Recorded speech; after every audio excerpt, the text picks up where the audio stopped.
Ini kita bahas nih mengenai fikih fidyah dan qada puasa. Ini kita pertemuan kemarin kita bicara mengenai ada saja yang melanggar di bulan Ramadan itu mengenai jima ya Ustaz ya.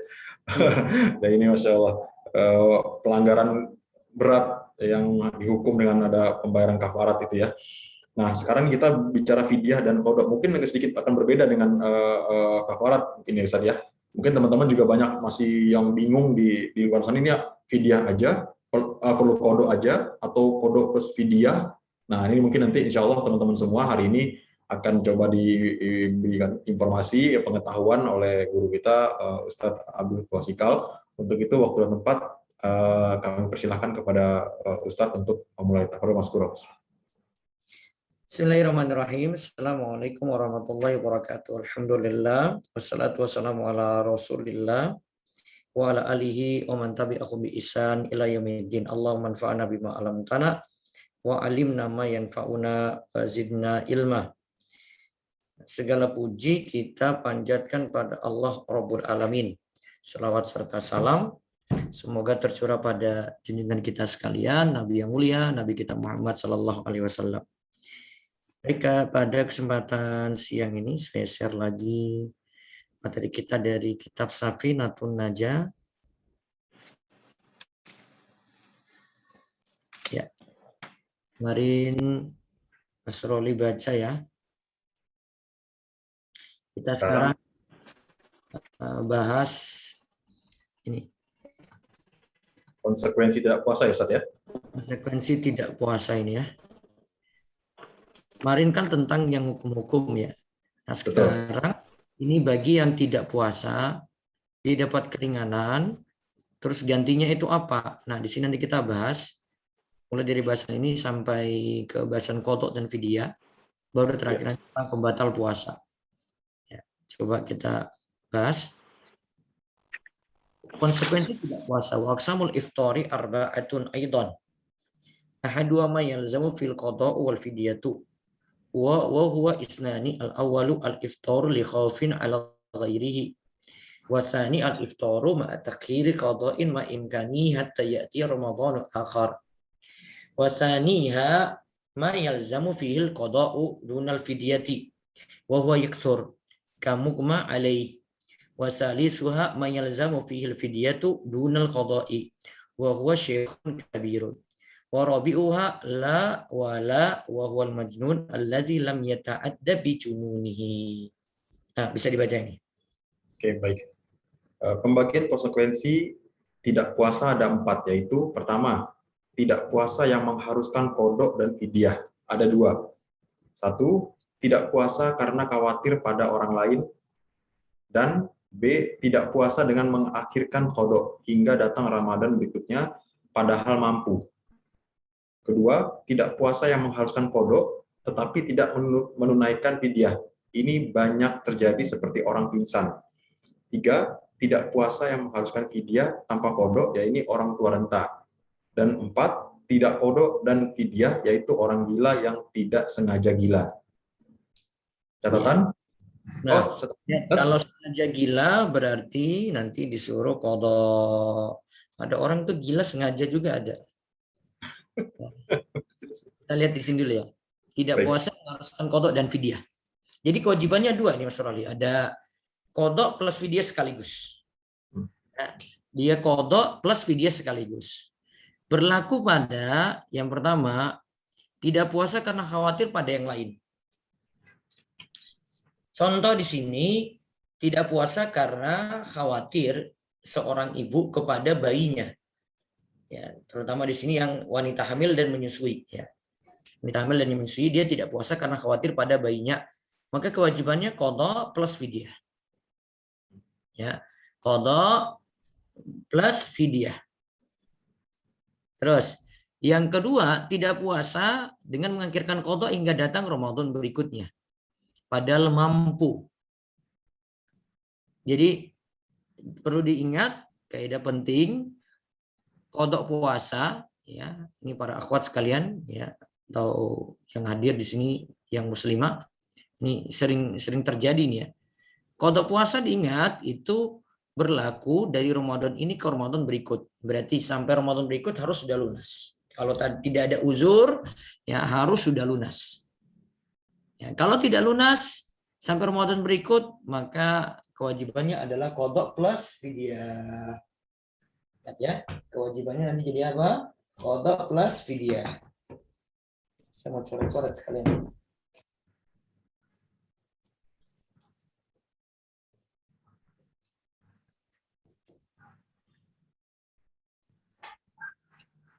Saya tunjuk di sini. Ini ada keterangan enggak? Coba. Mas Roli baca catatannya nih sambil saya buat coretan. Catatan, Fidyah adalah 1 mud atau 6 ons makanan pokok suatu daerah dikeluarkan setiap hari bagi yang terkena kewajiban membayar fidyah. Fidyah dibagikan kepada orang fakir dan miskin, maka tidak boleh ada 1 mud diberikan kepada 2 orang. Namun beberapa mud diperbolehkan diserahkan kepada 1 orang. Tambahan, fidyah masih ukurannya lihat ya, di sini sebentar. Ukurannya ini yang cara pertama dengan makanan pokok. Berarti dengan mentahan. Ya. Masing-masing hari tidak puasa 1 mud. Masing-masing hari tidak puasa diingat 1 mud. 1 mud itu sama dengan 6 ons. Berarti kalau 1 hari tidak puasa 1 mud, kalau 30 hari tidak puasa 30 mud. 30 mud itu tinggal dikalikan 30 kali 6. Berapa itu? 180 ons. 30 kali 6. 180 ons. Ya, sama dengan 18 kilo ya. Sama dengan 18 kilo. Nah itu. Terus disebut sini dibagikan nanti pada orang fakir dan miskin. Nah, di sini aturannya tidak boleh 1 mud diberikan kepada 2 orang ya. Aturannya tidak boleh 1 mud diberikan kepada 2 orang. Jadi 1 orang itu minimal 1 mud didapat. Jadi kalau misalnya 6 ons kok sudah dibagi masing-masing dia bagi ke 2 orang miskin masing-masing dapat 3 ons, nggak boleh. Namun beberapa mud berarti 6 mud lebih itu misalnya dia kewajibannya tadi 18 kilo ya, dia serahkan ke 1 orang saja boleh. Ya. Ini cara pertama ya, ini cara pertama. Terus tambahan. Fidyah masih boleh dengan makanan yang sudah matang. Sebagaimana pendapat ulama belakangan seperti Syekh Ibnu Utsaimin dan ulama lainnya. Kadarnya adalah makanan yang sudah disebut memberi makan. Tidak harus 3 kali makan untuk 1 hari, maka 1 nasi bungkus dan itu sudah mengenyangkan dan dianggap memberi makan, maka sudah disebut menunaikan fidyah. Nah, lihat ya. Di sini. 1 nasi bungkus itu sudah disebut 1 fidyah. Maka kewajiban fidyah itu 30 hari. Maka bisa dengan 6 ons per hari kali 30 hari sama dengan 180 ons atau 30 bungkus makanan. Nah, nanti terserah mau pilih mana yang mudah. Nah, di sini saya balik dulu ke atas. Di sini ini keterangannya yang tadi ya. Baik. Coba baca ini. Yang pertama, yang lain sedikit. Nah, ini. Kita bahas tidak puasa yang mengharuskan qadha dan fidyah. Ada 2. Coba. Baik. Tidak puasa yang mengharuskan qadha dan fidyah ada 2. Tadi A, tidak puasa karena khawatir pada yang lain. Apa contohnya dan tadi? B, tadi contohnya adalah ibu takut mengenai ke bayinya, Ustaz. Menyusui dan sebagainya, Ustaz. Menyusui atau hamil, ya. Terus? Yang B, tidak puasa dengan mengakhirkan qadha hingga datang Ramadan berikutnya padahal mampu. Nah, sekarang kita lihat contoh keadaan pertama. Keadaan pertama adalah tidak puasa karena khawatir terhadap selainnya. Seperti untuk menyelamatkan yang tidak boleh dibunuh, yaitu menyelamatkan manusia atau hewan, baik miliknya atau milik orang lain yang akan binasa. Misalnya gini, misalnya ada orang itu mau tenggelam. Ya, ada orang itu mau tenggelam. Dan tidak harus ada yang nolong gitu. Namun yang nolong ini juga dia nggak tahu cara berenang itu bagaimana.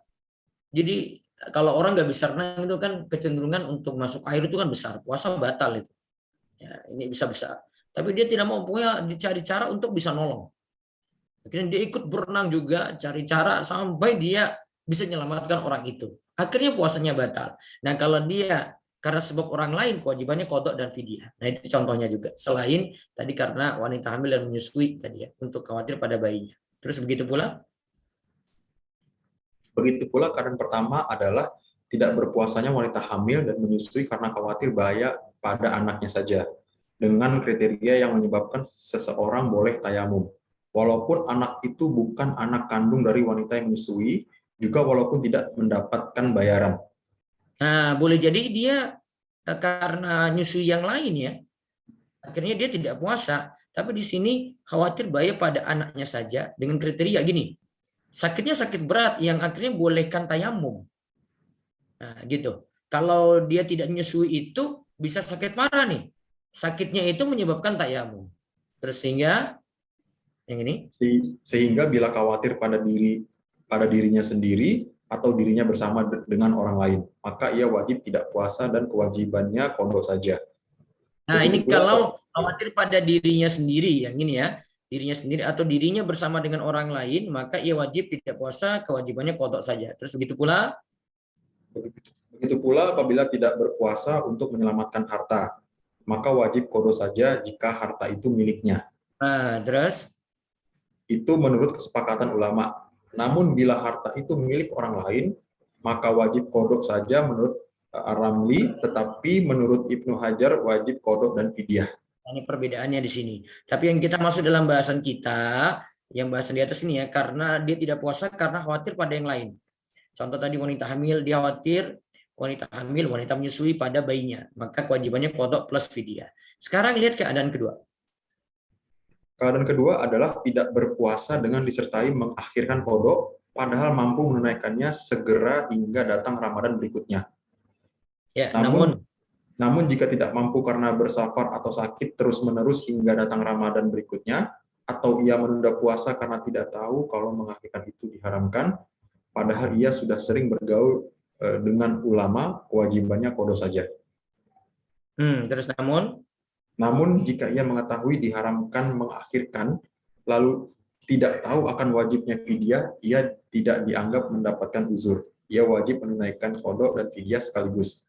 Fidyah akan berlipat ganda sesuai hitungan tahun yang tertunda qadanya. baik. Nah, ini berarti ada dua kondisi nih. Ada orang yang dia itu sengaja nunda. Dia bukan sengaja nunda, dia tidak tahu kalau nunda itu akan membuat dia itu artinya di sini tadi ya. Ia kalau menunda ini tidak tahu kalau mengakhirkan itu diharamkan gitu. Jadi dia tunda-tunda terus. Kalau ia sudah sering bergaul dengan ulama, maka kewajibannya qada saja. Ini keadaan pertama ya. Keadaan pertama. Namun jika ia mengetahui diharamkan mengakhirkan, lalu tidak tahu akan wajibnya fidyah. Padahal tadi kan qada plus fidyah ya kan? Ya. Ia tidak dianggap mendapatkan uzur. Ia wajib menaikkan qada dan fidyah sekaligus. Berarti ini bagi orang yang sudah tahu Ramadan berikutnya itu harus sudah lunas gitu loh. Jangan sampai masuk Ramadan berikut ternyata dia nunda lagi sampai bertahun-tahun, maka kewajibannya qada plus fidyah. Lalu kalimatnya lihat, fidyah akan berlipat ganda sesuai hitungan tahun yang tertunda qadanya. Misal, hutang puasa 7 hari pada tahun 1442 Hijriah. Maka tahun 1443 Hijriah itu belum lunas tanpa uzur. Berarti masih punya utang qada 7 hari tadi. Ini pada hutang puasa pada 7 hari pada Ramadan tahun ini ya. Karena harus lunas sebelum Ramadan tahun 1443 Hijriah. Namun belum lunas tanpa uzur. Ya, belum lunas tanpa uzur. Di sini kewajibannya apa? Qada plus fidyah ya. Ya. Qada plus fidyah. Fidyah berapa hari tadi? 7 hari. 7 hari. 7 mud. Nah, lihat 7 mud. Qada plus fidyah 7 mud. Ternyata sampai Ramadan tahun 1444 Hijriah belum lunas juga.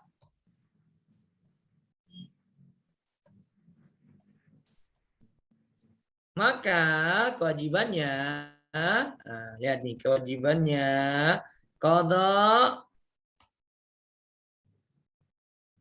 plus fidyah. Fidyahnya nambah. 6. Qadhanya tetap. Tadi qadha 7 hari. Ini qadha tetap 7 hari. Kan cuma bayarin 7 hari. Ya.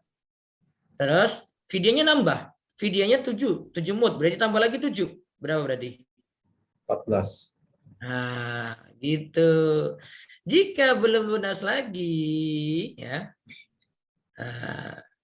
maka kewajibannya qadha 7 hari tetap harus bayar. Fidyahnya jadi 21 mud. 21. Seterusnya seperti itu.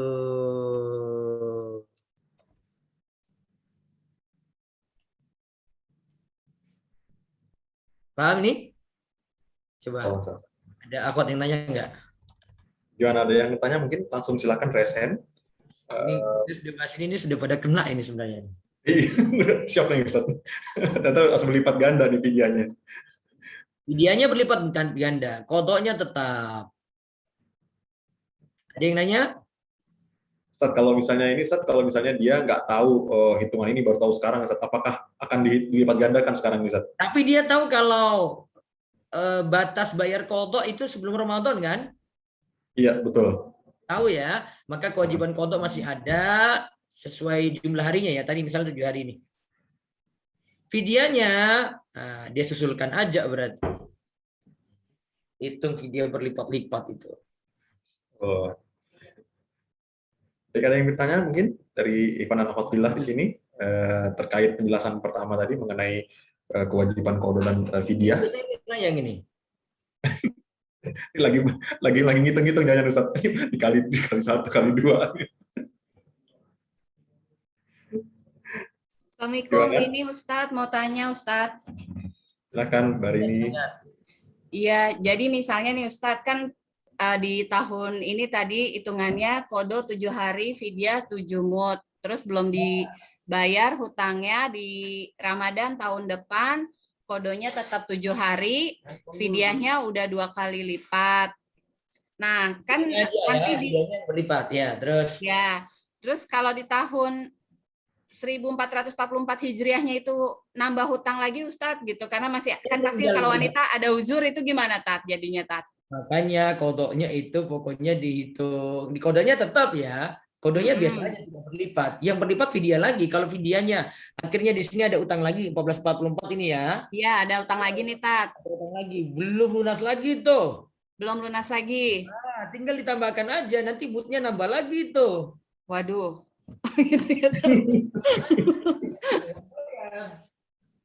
Dan saya lagi cari kitab gitu. Paham ini ya? Sudah paham Iya. yang ini?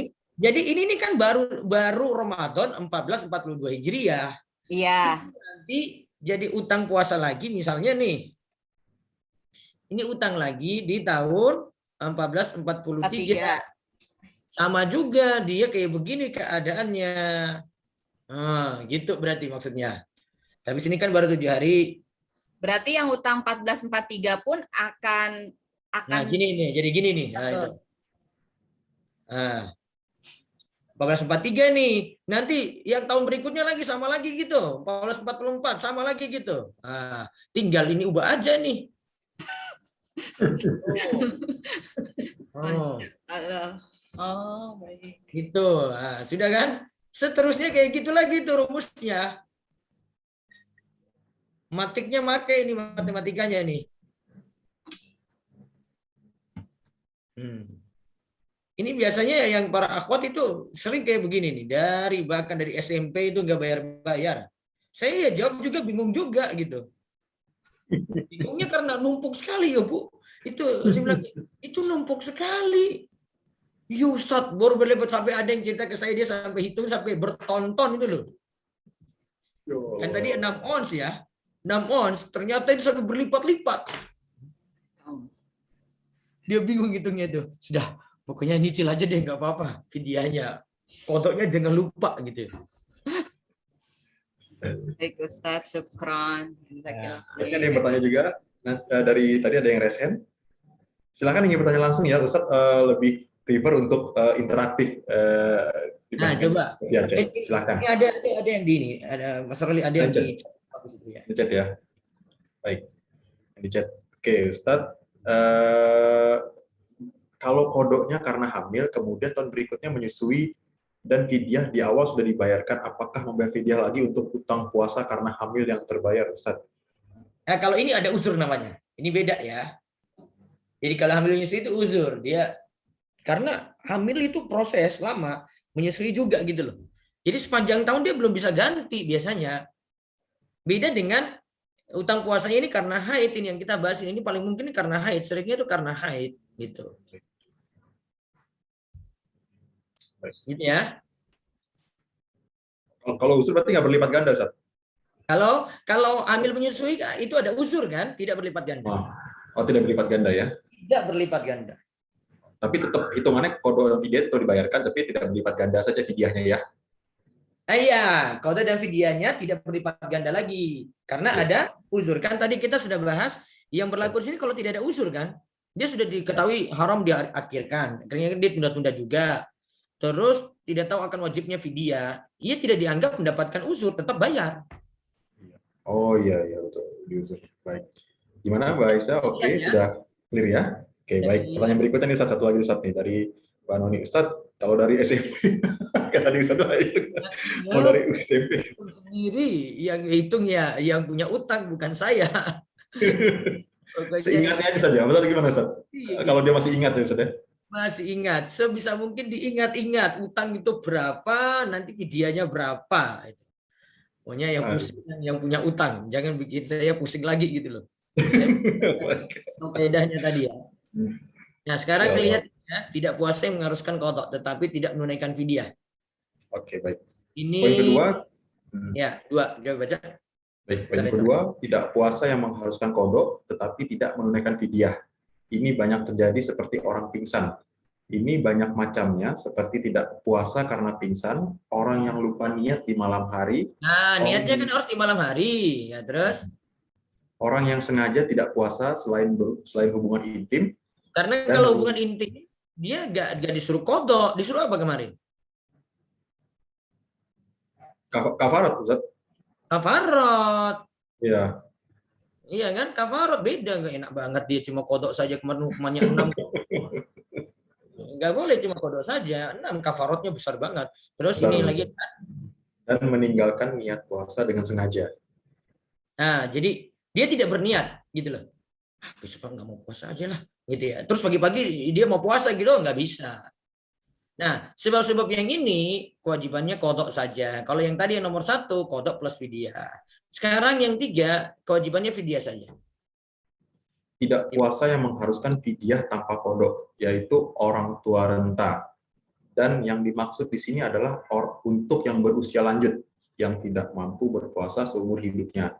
Yang termasuk pula adalah orang yang lumpuh atau sakit yang tak kunjung sembuh, sehingga akan mendapati kesusahan yang menyebabkan diperbolehkan tayamum bila ia berpuasa. Nah, yang di sini adalah untuk yang berusia lanjut. Nah, ini yang satu ya. Atau yang tidak mau berpuasa lagi seumur hidupnya. Misalnya dia di sini ada yang lumpuh, ada yang orang sakit tak kunjung sembuh, maka kewajibannya fidyah saja. Qadha karena dia nggak mampu lagi, maka fidyah saja. Namun sakitnya tentunya saja di sini yang menyebabkan diperbolehkan tayamum bila ia berpuasa. Ya, artinya ini sehingga akan mendapati kesusahan yang menyebabkan diperbolehkan tayamum. Ini kesusahannya atau sakitnya ya.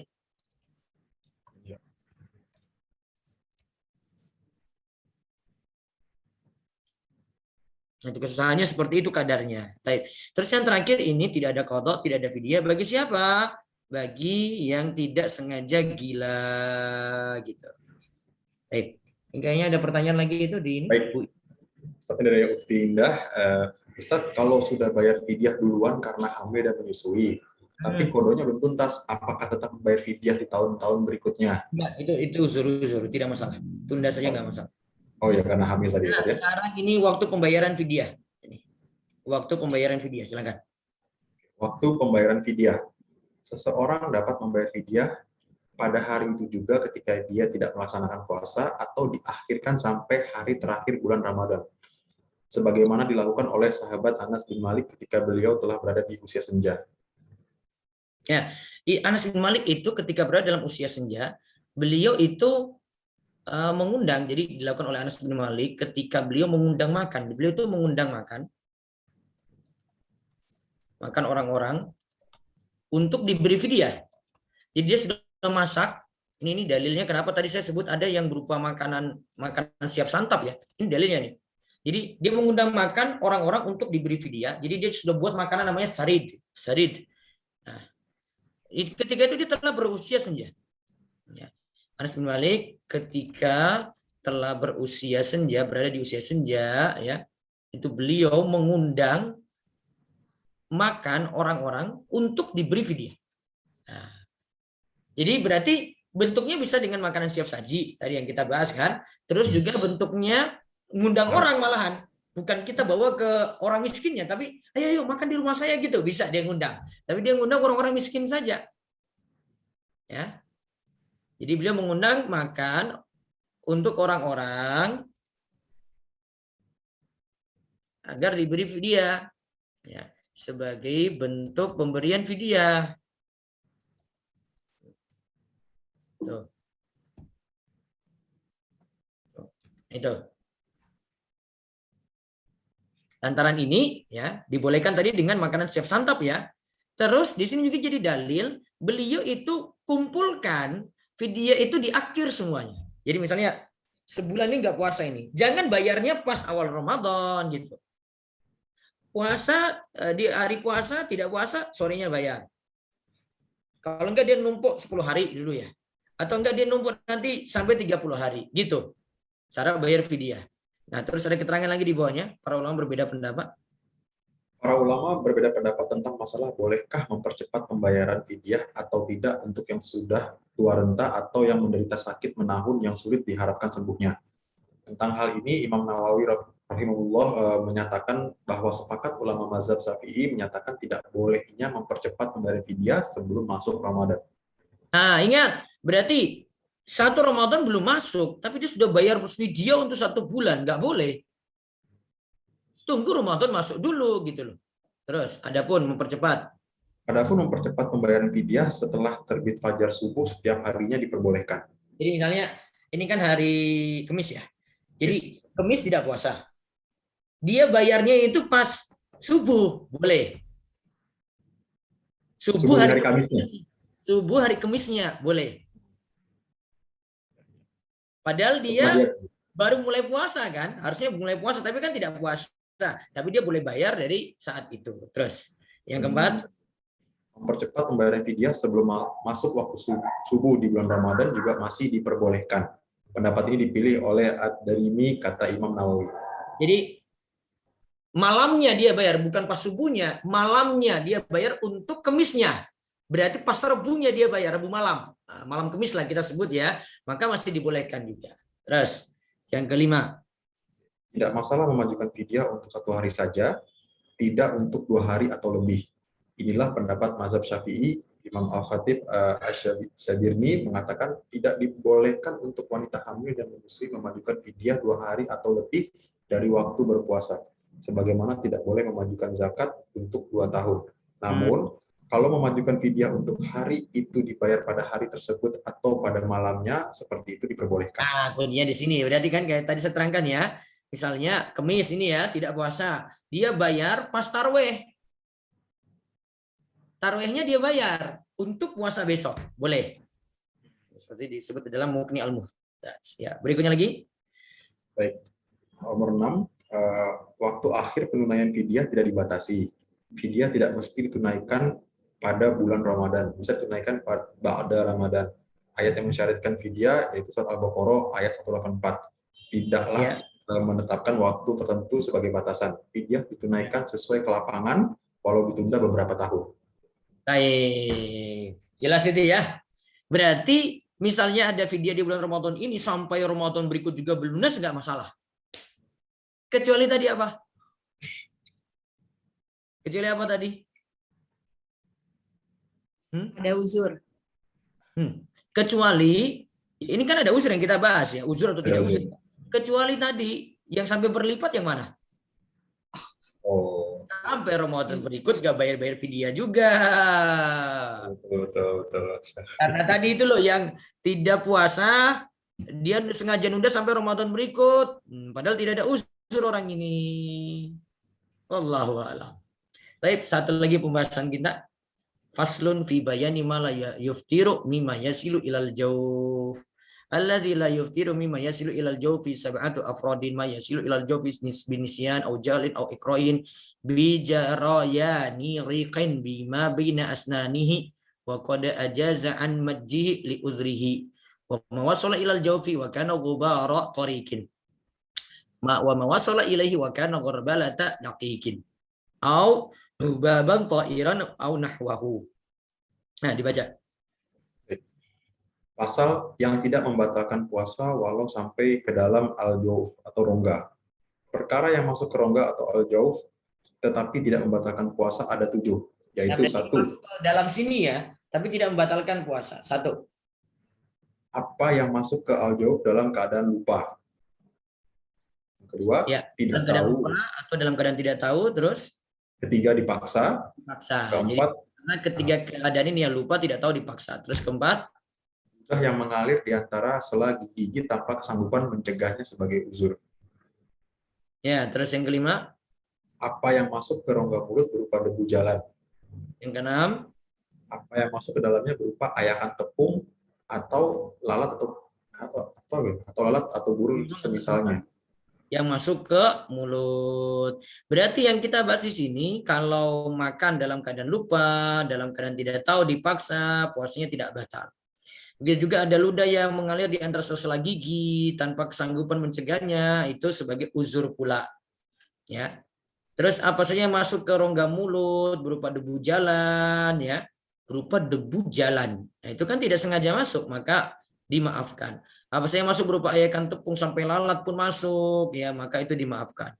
Ini ya, karena unsur lupa, tidak tahu, dipaksa, dimaafkan. Nah, di sini coba baca. Ada sesuatu yang masuk ke dalam rongga tubuh?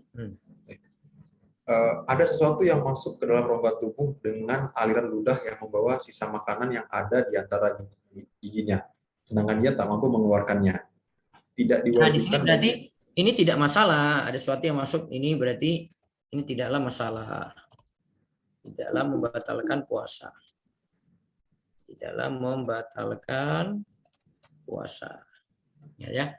Jadi misalnya pas habis sahur, sini ada makanan nih di sela-sela gigi ini. Kemudian ikut serta dengan air liur dan air liurnya kita telan. Itu sudah dipisah tuh antara sisa makanan ini dengan air liur. Maka puasa tidak batal. Jadi dia mungkin ada rasa-rasa opor atau apa gitu ya. Nah, tidak batal. Tapi kalau bisa dipisah, misalnya ada potongan ayam ini keselip di sela gigi ini, dia sudah tahu itu masih bisa dilepeh, masih bisa dibuang. Namun sekalian aja deh saya telan deh. Nah, batal kalau sengaja. Padahal masih bisa dipisah. Ya, gitu ya. Nah, terus ini tidak diwajibkan? Tidak diwajibkan bagi seseorang sikat gigi di malam hari menurut pendapat yang kuat, walaupun ia mengetahui sisa makanan akan tertelan di siang harinya. Namun termasuk sunnah muakkad adalah menyikat gigi di malam hari agar tidak terjatuh pada ikhtilaf ulama. Artinya bagusnya sikat gigi itu sebelum subuh. Jadi sikat gigi itu sebelum subuh. Itu. Terus ini sudah, ini jelas ini yang ini. Jelas. Yang jelas kalau dia tidak tahu, dia lupa, ya itu dimaafkan. Wallahu a'lam bishawab. Semoga jadi ilmu yang manfaat. Baik, misalnya ada pertanyaan nih Ustaz nih. Berikutnya kita cuma satu pembahasan, yaitu zakat. Oh, zakat berikutnya ya. Oke, baik. Kita masuk ke pertanyaan berikutnya Ustaz ya. Nanti saya, ini sebenarnya sudah ada filenya, tapi saya belum mau share karena saya takut nanti ubah-ubah terus itu. Kayak tadi saya kan sambil koreksi. Nanti saya ini ya, share segera ya. Kalau enggak ada rekaman ini bisa disebar juga untuk rekaman kajian. Baik, insyaallah Ustaz. Silakan kalau ada yang mau bertanya. Oke, baik. Ini ada pertanyaan Ustaz. Assalamualaikum Ustaz. Bagaimana jika kita ingin membayar fidyah tapi bersamaan dengan acara syukuran rumah Ustaz? Apakah boleh menggabungkan niat bayar fidyah sekaligus syukuran Ustaz? Yang penting yang dikasih fidyah orang miskin. Kuncinya di situ aja. Yang dikasih fidyah itu orang miskin. Ya, berikutnya lagi. Lagi yang bertanya? Silakan, resen juga tidak apa-apa, langsung bertanya langsung pada Ustadz. Ustadz, kalau terkait tadi air liur Ustadz, atau udah Ustadz, bagaimana kalau dia itu kayak kita kan kayak ada dahak Ustadz, mau mengeluarkan, tapi aduh mengeluarkan nggak jadi deh, ditelan lagi, jadi udah keluar sebetulnya, tapi ditelan lagi Ustadz, itu apakah termasuk dalam Tidak, tadi yang tidak batalkan? Oh, siap. Nah, ini Ustadz ada pertanyaan lagi Ustadz, kalau seseorang perempuan nifas pada bulan 1 bulan Ramadan penuh, maka ia wajib mengqadha saja atau membayar fidyah juga. Kodok. Kecuali tadi apa? Khawatir pada bayinya plus fidyah. Ada lagi yang nanya langsung? Monggo yang bebas dari Ya, ini. ayo silakan, mumpung ini poinnya biasanya ini banyak sekali para akhwat ini yang Apa itu ada aja masalahnya itu. Bukan masalah di saya sebenarnya. ada yang ingin raise hand? Silakan. Silakan. Ini kaget kan Ustaz, berkelipat-lipat itu kali Ustaz. Tadi nifas sudah ya, perempuan nifas pada bulan 1 Ramadan. Ya. Ada lagi? Ada lagi? Sepertinya cukup clear tadi ya. Nah, sekarang kita baca dulu pengantar zakat kalau gitu ya. Baik, Ustaz. Biar besok semakin berkurang materinya. Nah, ini dibahas harta yang dizakati ya. Fima tajibu zakah al-amwalul lati talzamu fiha zakatu sittatu anwa an-ni'am an-na'am an-naqdan al-mu'asyarat amwalut tijarah wajib wa rubu ushrin qimati urudi tijarah ar-rikaz al-ma'din. Ya, coba dibaca. Baik. Harta yang dizakati. Harta yang wajib dizakati ada 6 jenis, yaitu pertama, hewan ternak, kedua, nakdain, emas dan perak, yang ketiga, musyisyarat, muasyisyarat, buah-buahan dan makanan pokok, yang keempat, harta perniagaan, yang kadar wajibnya adalah 1/40 dari nilai harta perniagaan. Ini saya main gini aja. Stok barang dagangan. Nah, itu lebih enak gitu dengarnya. Ya. Kalau harta perniagaan nanti nggak tahu itu. Nah, ini stok barang. Nah, itu kan jelas.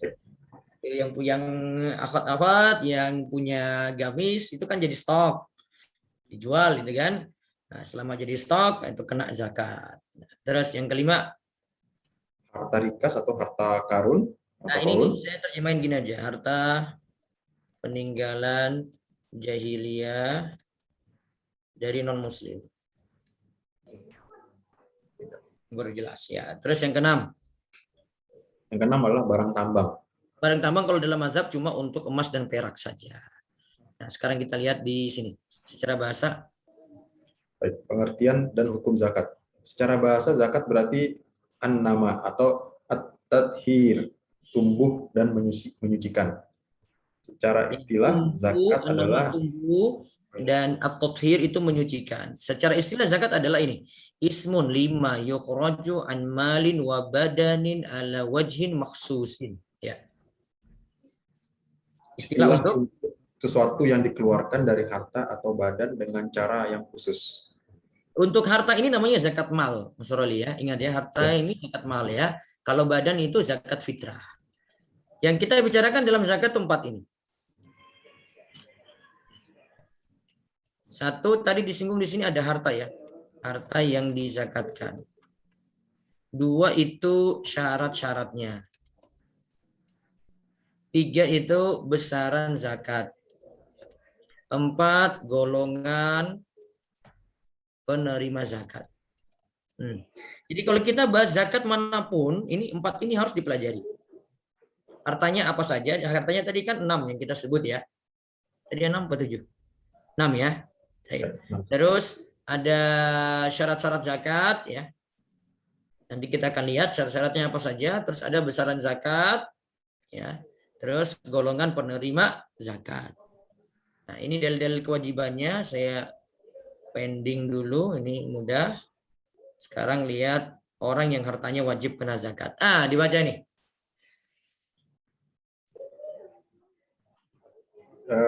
disebutkan dalam Nail Ar-Roja, harta yang wajib dikeluarkan zakatnya diambil dari satu, muslim, kedua, merdeka, ketiga, memiliki sempurna atau at-ta'amul milki. Tamul milki. Ta'amul milki. Nomor 4, mu'ayyan, dimiliki individu, dan kelima, diyakini wujudnya atau hidupnya. Baik, sekarang untuk hal di atas ini lihat pengertiannya, penjabarannya ini dibaca. Oke, baik. Hal ini berarti harta orang kafir asli tidak terkena zakat. Nah, Adapun- orang kafir asli tidak kena zakat. Terus adapun Adapun orang murtad, jika ia kembali ke Islam, ia wajib menunaikan zakat hartanya. dia di 5 tahun murtad karena dia ngikut pacarnya atau dia ngikut suaminya, terus pisah gitu ya. Maka selama 5 tahun itu ada harta yang harus kena zakat, bayar ketika itu. Siapa suruh murtad? Itu.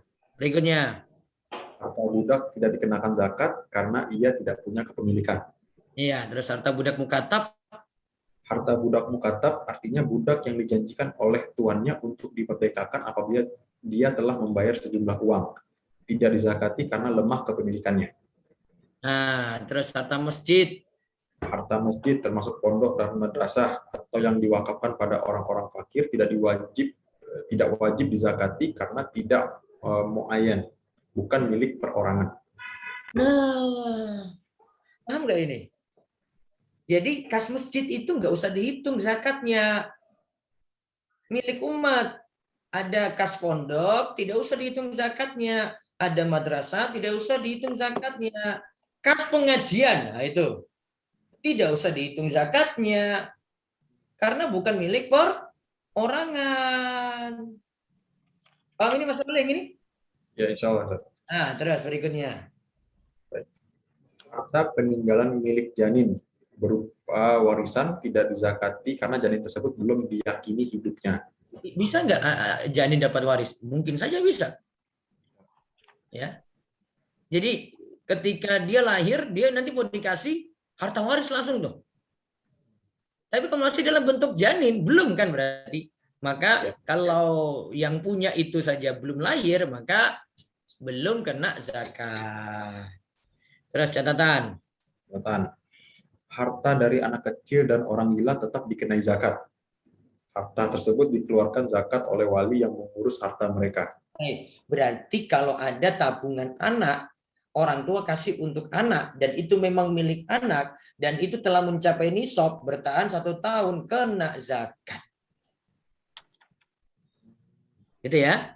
Terus sekarang ini, syarat wajib zakat. Ini seru nih kalau ini. Ya, Mas Arli. Syarat wajib zakat. Yang pertama, Islam. Ini berlaku untuk zakat mal. Adapun zakat fitrah atau zakat badan wajib bagi orang kafir menunaikan zakat fitrah untuk kerabat muslim yang ia tanggung nafkahnya. Misalnya anaknya muslim, bapaknya kafir. Padahal kan bapak nanggung nafkah untuk anak kan? Maka bapaknya yang kafir ini suruh bayar zakat fitrah untuk anaknya yang muslim. Terus yang kedua. Telah mencapai nisab. Nisab adalah kadar minimal suatu harta terkena zakat mal.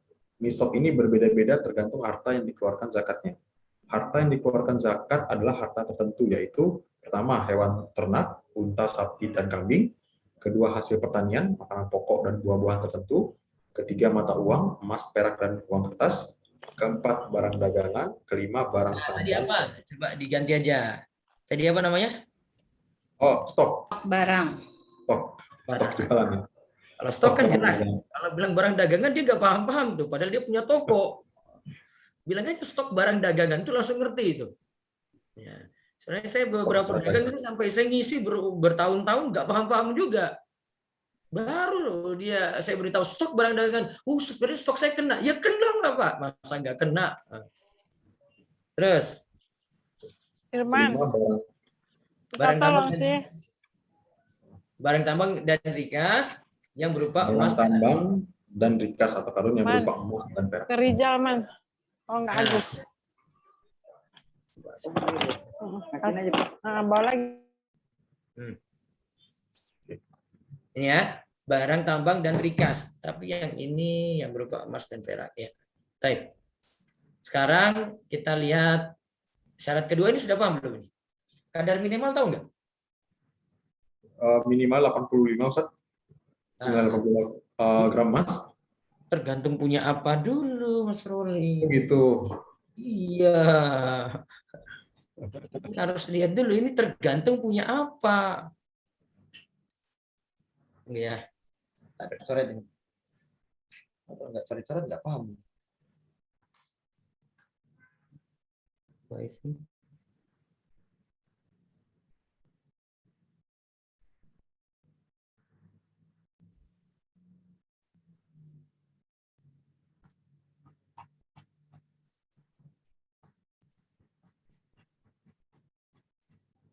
Contoh ini ya. Kita lihat nisab. Ini. Harus nisab harus tahu, haul harus tahu. Nih, contoh. Emas, ini nisab ya. Nisab itu namanya kadar minimal. Kadar minimal kena zakat.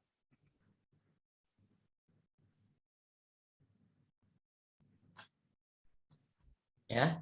Kadar minimal kena zakat. Emas tadi berapa Mas Roli? 85 gram Ustaz. Ini emas asli loh, bukan Mas Joko loh ini.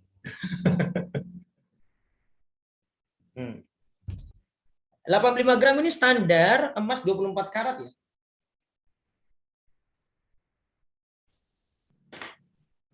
Coba buka di web Antam itu berapa harga emas sekarang?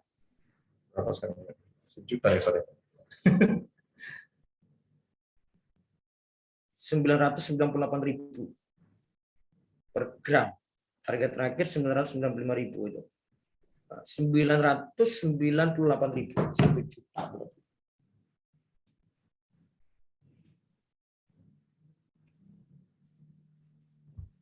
Tinggal kalikan ya. Berarti kurang lebih kalau dirupiahkan itu 85 juta ya. Iya kan Mas Roli ya? Ya, betul Ustaz. Baik. Ini namanya nisab. Nisab ini sampai 85 dulu baru kena. Berarti kalau dia emasnya itu baru segini. Kena zakat. Ini enggak kelihatan ya. Sebentar. Supaya.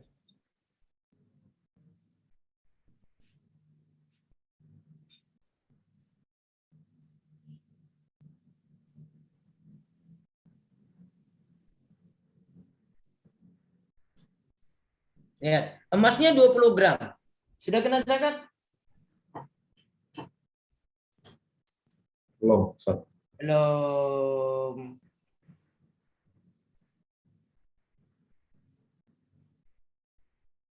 Gitu ya.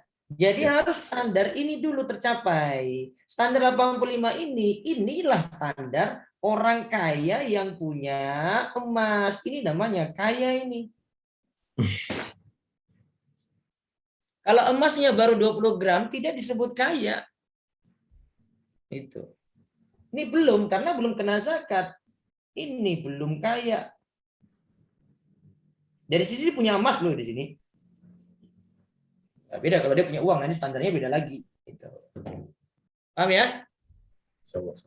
Baik, sekarang satu lagi syarat yang ini. Telah mencapai haul. Nah, ini penting yang ini nih. Dibaca coba. Baik. Telah mencapai haul atau 1 tahun hijriah, yaitu harta yang kena zakat sudah bertahan dari nisab selama setahun hijriah. Dari Ali bin Abi Thalib radhiyallahu anhu, Nabi Shallallahu alaihi wasallam bersabda, dan tidak ada zakat pada harta hingga mencapai haul. Dan tidak ada zakat pada harta hingga mencapai haul. Terus Syekh Muhammad Az-Zuhaili. Syekh Muhammad Az-Zuhaili berkata, disyaratkannya harta telah mencapai nisab dan bertahan selama haul setahun hijriah, karena harta yang ada tetap dipakai untuk kebutuhan. Oke, untuk kebutuhan, Mas Roli. Kalimatnya jelas ini. Jadi harta itu bukan, kalau uang ya, Mas Roli punya penghasilan ya, ini ingat ini ya. Kalau punya penghasilan pakai dulu untuk kebutuhan. Gitu, bukan ada langsung keluarin. Terus kalau haul diperhatikan, terus Kalau haul diperhatikan, itulah yang menunjukkan seseorang itu kaya atau hina. Syarat ini juga terkait dengan haknya orang miskin. baik. Terus dalam Al-Majmu' Imam Nawawi rahimahullah berkata, Dalam Al-Majmu, Imam Nawawi rahimahullah berkata, harta zakat itu ada dua macam. Satu, harta yang tumbuh dengan sendirinya, yaitu harta hasil pertanian. Ketika hasil tersebut ada, maka ada zakat. nah, langsung ketika panen berarti langsung kena zakat. Terus yang kedua, Harta yang disiapkan untuk berkembang seperti emas, perak, barang dagangan, hewan ternak, maka untuk zakatnya ketika telah mencapai nisab harus diperhatikan haul. Inilah ya, pendapat kebanyakan ulama. berarti haul dan nisab itu sesuatu yang saling terkait. Gini, saya gambarin lagi nih. Yang tadi ya. Tadi nisab emas berapa?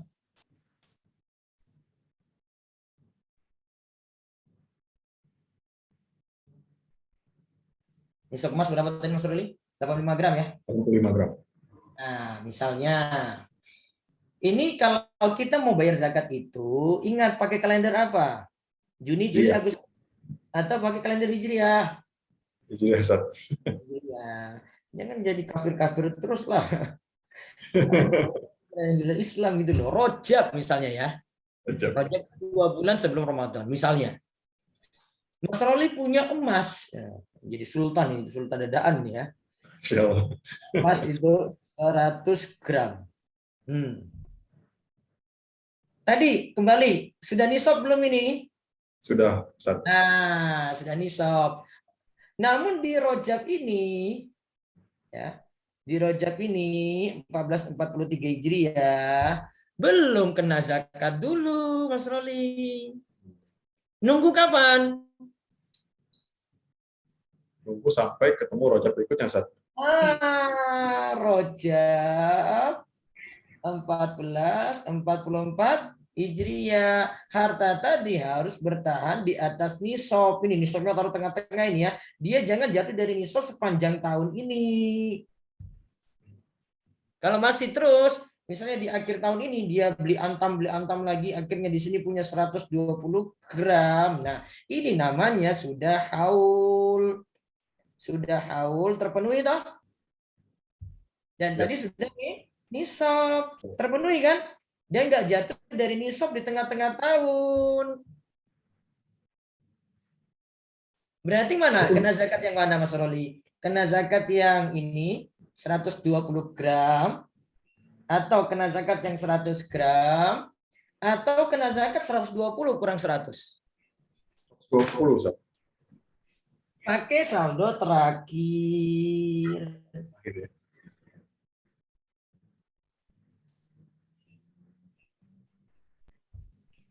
Nanti ada emas di sini tiba-tiba masuk di tengah-tengah, ya toh?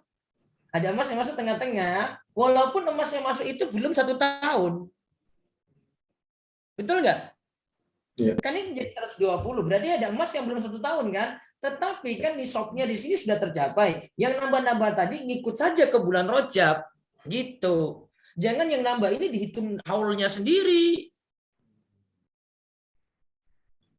Paham ini? Dijadikan satu, berarti Mas Roli harus punya tanggalan khusus untuk bayar zakat. Oh, saya nisabnya itu bulan Rojab. Oh, berarti Ustaz saya bayar zakatnya bulan Rojab terus. Iya. Saya nggak boleh undur di Ramadan. Enggak dong. Itu namanya telat bayar. Karena nggak mesti nunggu Ramadan, Mas Roli.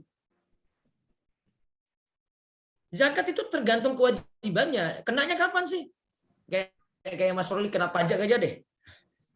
Ibaratnya kayak gitu. Kenanya kapan sih? Disuruh bayar nggak bayar, nggak boleh tunda-tunda. Tunda 2 bulan lagi Ramadan dia bayar, padahal harusnya bayar di bulan Rajab kan? Dosa berarti. Paham ini? Insyaallah, Ustaz. Baik, berarti sekarang ini emas. Mas Roli kerja. Jadi fresh graduate. Nah, taruhlah di Jakarta berapa fresh graduate dia? Dia kerja. Saya pakai kalender Hijriah lagi ya. Misalnya ini Sya'ban ini.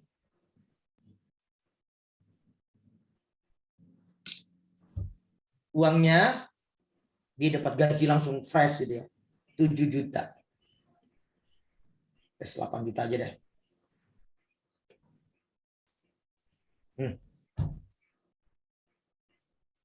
Saya itu kalau pakai nisab mata uang, nanti kan saya jelaskan pertanyaan berikut aja. Nisab mata uang saya itu, saya pakai yang nisab perak. Saya mungkin sudah pernah share. Ada yang baca itu. Nisab mata uang, saya pakai nisab perak. Karena ini nilai terendah saat ini. Bukan nisab emas. Nanti sekitar kalau perak itu tadi, saya baru lihat di ini ya Mas Ruli. Di tadi 12.200 kali 595. 12.200 kali 595 itu 7,3 juta. Berarti coba lihat, dia dapat gaji pertama 8 juta. Sudah di atas nisab? Sudah. Sudah. Taruh ini. Kalau seandainya dia belum dapat nisab, berarti tunggu dulu simpanannya. Ingat, gaji itu jangan dihitung dari penghasilan yang masuk. Ingat kalimat saya di sini. Ini simpan aja berpikirnya ini loh. Ingat, ini simpanan. Saya nggak mikir pemasukan, nggak mikir pengeluaran. Saya mikirnya simpanan. Simpanan berarti yang ada di rekening. Saldo yang ada di rekening. Jelas ya? 8 juta sudah nisab. Nunggu dulu. Nggak langsung keluar. Nggak langsung keluarkan zakat. Kenapa tadi alasannya? Mas Ruli? Kenapa nggak langsung keluarkan zakat? Karena tadi terhadap nisab mata uang perak ya Ustaz ya? Iya, kenapa nggak langsung keluarkan zakat? Sudah kena nisab tuh. Karena kewajiban dulu kan Ustaz. Mau menunaikan untuk kewajiban dulu bukan Ustaz? Pembelian. Iya, dia pakai dulu kan? Nisab sudah, tetapi kan nunggu apa? Karena sudah dipakai haul. Berarti bayarnya kapan? Sya'ban tahun depan. Mudah-mudahan dia ini sugih, dia itu kaya, ya kan? 8 juta nggak turun-turun. Gitu loh. Kalau turun kok langsung 8 juta, bulan depan sudah beli sesuatu, kebutuhan penting, turun jadi 2 juta. Ya berarti belum kaya bener berarti. Baru beranjak kaya, belum kaya 1 bulan, sudah turun lagi. Ya nunggu lagi di atas nisab. Taruhlah ini nambah terus nih, enggak turun-turun nih ya. Tadi nisabnya ini ya, nisabnya ya. Itu berapa? 7,3 tuh. 7,3. Nah, sampai tahun berikutnya, Masya Allah, dia itu hemat. Pokoknya pelitnya bukan main deh. Ya, jaga uangnya itu sampai bertahan terus 20 juta, alhamdulillah tabungannya. Kena zakat yang mana lagi itu? Saldo terakhir, ya nah? Ya. Gitu. Jadi penghasilan tuh kayak begini sederhananya. Hitung dari apa tadi? Ingat kata kuncinya kalau punya penghasilan. Simpanan. Berarti kalau tidak punya simpanan? Tidak wajib zakat. Nah, nggak usah nangis. Berarti saya nggak kena zakat. Ya memang belum sugih, belum kaya kok. Nggak usah paksa-paksa sok kaya gitu loh.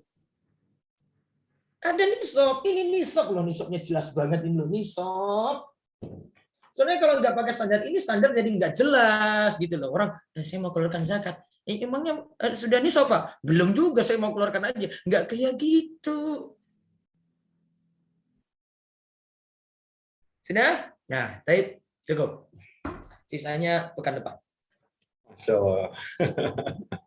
Bocoran dulu. Ingat tadi nisab haul tercapai nunggu haul gitu. Ya. Mudah, sebenarnya mikirnya mudah kok. Kesalahan kita kenapa? Kok zakat tuh nganggap sulit sekali. Pertama, nggak mau belajar. Ya. Yang kedua, punya duit itu nggak pernah mikir ada hak orang lain. Ya ini kan duit gua nih, ya gitu. Duit gua aja. Ada orang miskin di situ punya hak loh. Gak mau mikir. Sebenarnya kemiskinan di Jakarta itu bisa diatasi. Gimana? Orang miskin ada, orang kaya ada. Orang kaya semua sadar zakat. Masing-masing satu orang kaya pegang satu orang miskin, teratasi itu kemiskinan. Ini miskinnya yo tambah miskin, yang kaya yo tambah kaya terus, yang kaya nggak pernah kasih ke orang miskin, ya miskin tetap. Betul nggak? Baik. Betul. Iya, kita tuh nggak sadar-sadar, belajar nggak mau, terus sadar nggak mau, diberitahu nggak mau juga gitu loh, terus nggak paham-paham lagi. Akhirnya zakat nggak ada yang keluar, pegang terus. Saya kalau ketemu pengusaha-pengusaha itu saya gemas banget itu. Kok bermiliar-miliar coba saya itu hitung stok barang dagangan tuh. Baru nanya ke saya, padahal Ustaz sudah 20 tahun. Dia punya alasan gampang. Saya baru ngaji sama Ustaz sih. Iya, baru ngaji. Baru ngaji sama saya. Dia baru ngaji baru 3 tahun gitu. Itu baru paham. Toko batik punya, swalayan punya, restoran punya. Coba penghasilan berapa banyak itu, berapa M. Iya kan? Kelemahan kita di situ orang Indonesia itu. Beda dengan orang Saudi. Insya Allah peduli banget zakat. Pegawai atau TKI yang memang kurang hartanya, gajinya kurang, tutup lagi dengan zakat. Dia tanya, setahun ini kamu butuh uang berapa nih? Oh, kamu ini kurang ini ya. Ditutup sama zakat. Ini gimana orang nggak senang kerja di Saudi kayak begitu, dimakmurkan namanya. Wallahu a'lam bishawab.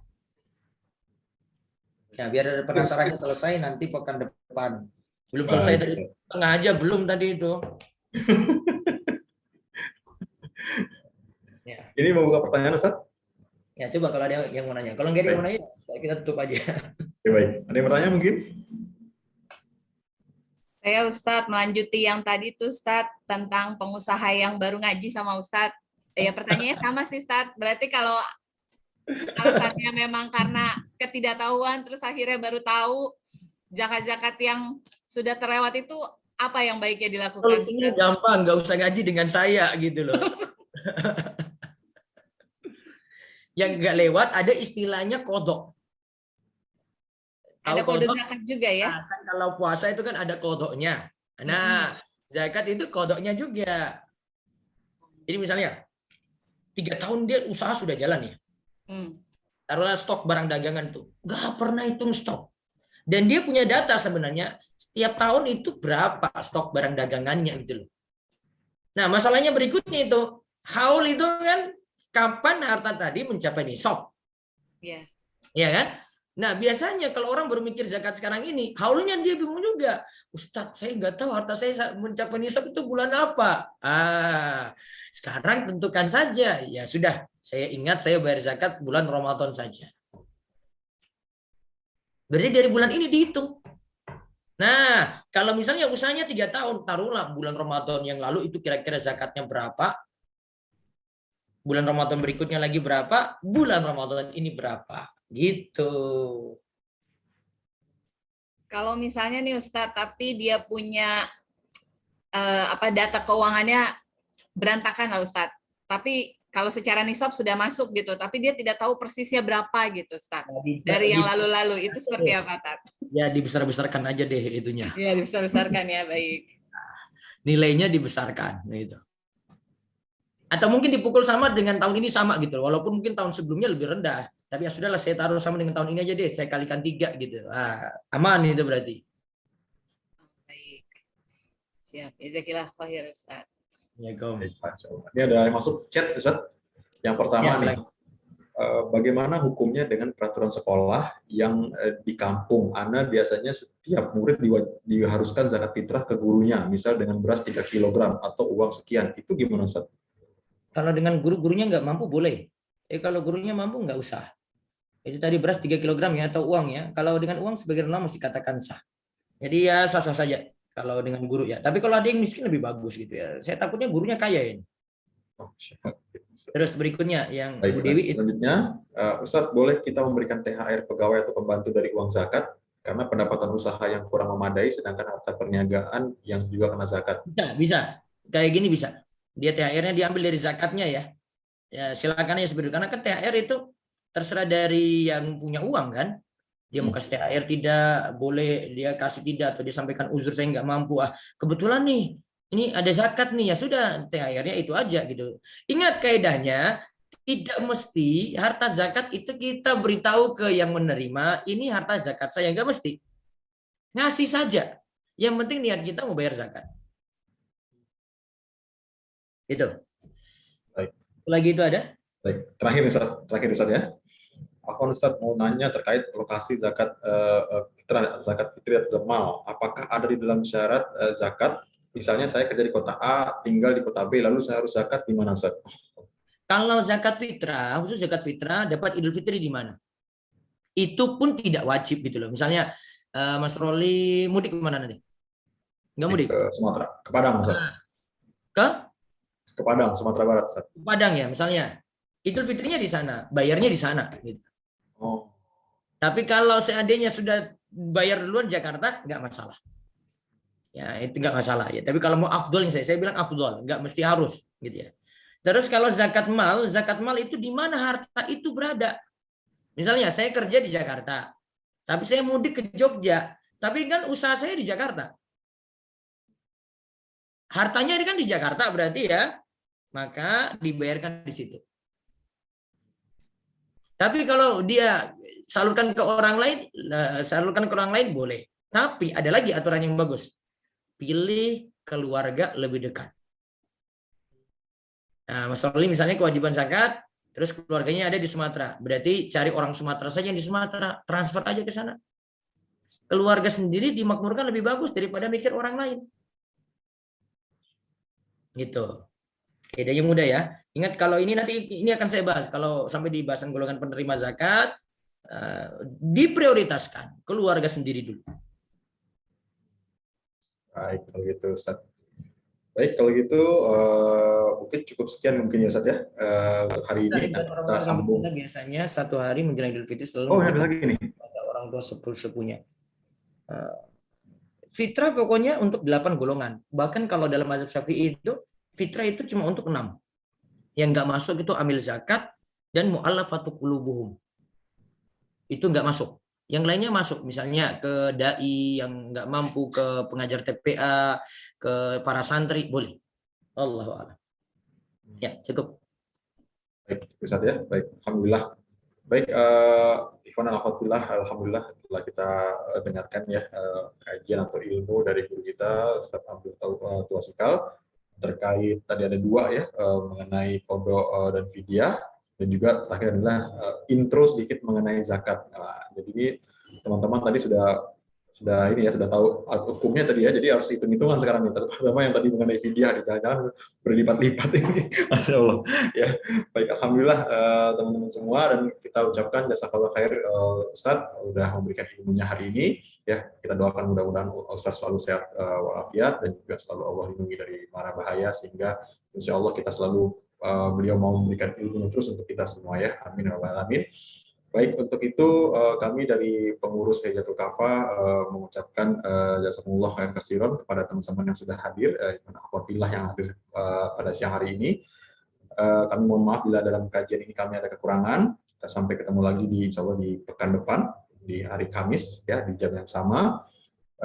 Kami berdiri, mari sama-sama kita membaca doa kafaratul majelis. Subhanakallahumma wa bihamdika asyhadu an la ilaha illa anta astaghfiruka wa atubu ilaik. Barakallahu fikum. Assalamualaikum warahmatullahi wabarakatuh.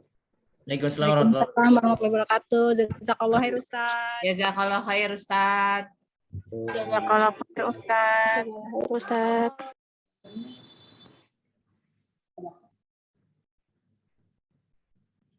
Wan izin live ya. Assalamualaikum.